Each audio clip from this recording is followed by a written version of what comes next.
This drone flight was an exercise to learn some techniques and issues that arose. I published this just to share what I learned with you. I'm not a pro drone pilot, just an amateur. No major issues, but they could become so practice helps. Primarily, I'm just learning drone flight and trying to learn and develop techniques to make for smooth flights and camera operations. Those are a couple of skills to develop as we will multitask with that.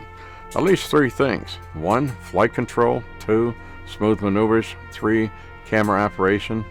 And you can add a 4th, situational awareness. That is one reason why the FAA wants drone pilots to have a second person who can keep eyes on the aircrafts as the pilot concentrates on the other 3. Now, a couple of things I learned is to keep facing your aircraft. If you are not with the radio antennas pointing toward the aircraft, you could lose signal and control. Beware of obstacles such as buildings and trees, etc. These can interfere with your signal. A good rule of thumb, as long as you can see your aircraft, your line of signal should be good.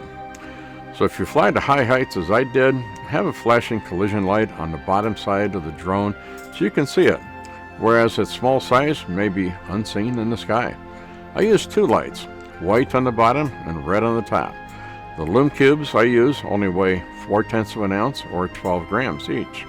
So 2 lights, you're adding less than an ounce to it. Now these lights can also make birds of prey shy away. That could be a good thing. Who wants to lose a drone to that?